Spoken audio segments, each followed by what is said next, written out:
जिस ज़माने में जी रहे हैं या जिस ज़माने में हम ज़िंदगी गुजार रहे हैं, ये ज़माना पुरख़तर ज़माना है, बड़े ख़तरे का ज़माना है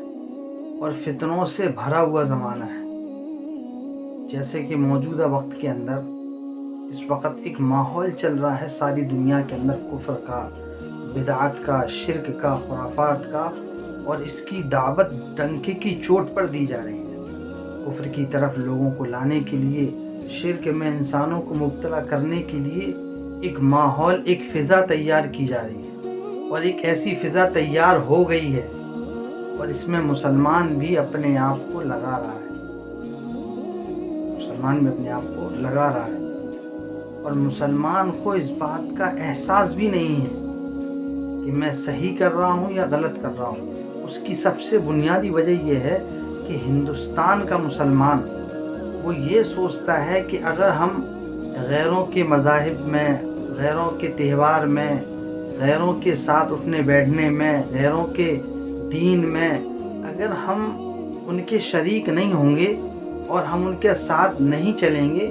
तो ये तो भाई ये कौन सा दीन है, ये तो शिद्दत पसंद लोग हैं, ये तो हैं, ये पुराने ख़याल के लोग हैं और ये इन्हें अपने अहले वतन से मिलना जुलना भी नहीं आता है। ये लोगों का ख़याल बन चुका है और इसको वो सेकुलरिज़म की परिभाषा देते हैं कि ये सेकुलरिज़म है कि सबके साथ मिलना, सबके साथ मिलकर चलना, ये सेकुलरिज़म है। हालांकि भाई दोस्तों बुज़ुर्गों, इस्लाम दुनिया का वाहिद ऐसा मज़हब है जिसने इंसान को ये बात समझाई है कि सेकुलरिज़म किसको कहते हैं, इस्लाम क्या है, दूसरे मज़ाहिब का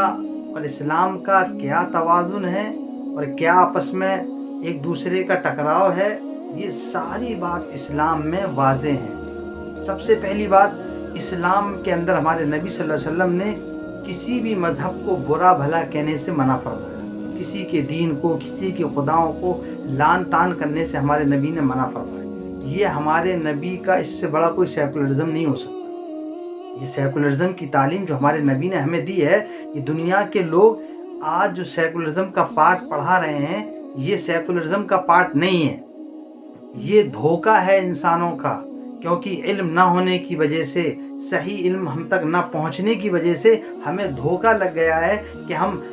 जैसे गैर लोग कर रहे हैं हम उनके साथ उठेंगे, उनके त्यौहार में शरीक होंगे, उनको वो हमें मुबारकबाद देते हैं, हम उनको मुबारकबाद देंगे हैं। और जो वो कुछ करते हैं, चाहे हम सियासी तौर पर हो और चाहे हम क्या बोलते दुनिया के अंदर किसी ओहदे पर फायज हों, किसी ओहदे पर फायज हों या किसी सरकारी किसी मनसब पर हम फायज हों, इसकी बुनियाद पर भाई हम इन लोगों के साथ रहते हैं। भाई चलिए क्या होता है, इससे क्या जा रहा है। भाई दोस्तों बुजुर्गों, यही तो इस मुल्क की खूबसूरती है। अगर मुसलमानों ने अपने दीन को छोड़कर और अपने मजहब इस्लाम के तरीके को छोड़कर अपने आप को सेकुलर साबित करने के लिए अगर गैरों के तरीके इख्तियार कर लिए और गैरों के सामने अपने सजदे, अपनी पेशानी को झुका दिया और उनकी तरह हम भी जैसे वो मुबारकबादें दे रहे हैं सही की, गलत की, इसी तरह से मुसलमान भी अगर करने लगा तो भाइयों दोस्तों बुजुर्गों, फिर ये मुसलमान कहाँ रहा। इस्लाम की खूबी यही है, इस्लाम की खूबी यह है कि इस्लाम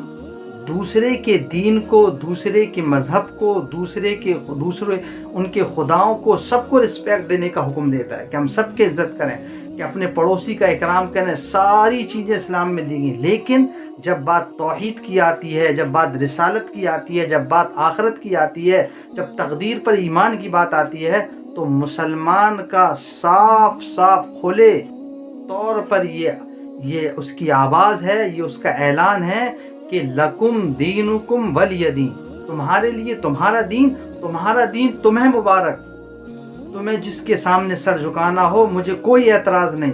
तुम जिसके सामने चाहो सर झुकाओ, जिससे चाहो मांगो, जिसको चाहो खुदा बना लो, मुझे कोई तुमसे एतराज़ नहीं, मुझे तुमसे कोई एतराज़ नहीं। बल्कि किसी मुसलमान को इससे एतराज़ नहीं, किसी मुसलमान को इससे एतराज़ नहीं, क्योंकि तुमने जिस चीज़ को इख्तियार किया है वो तुम्हारी अपनी मर्ज़ी है।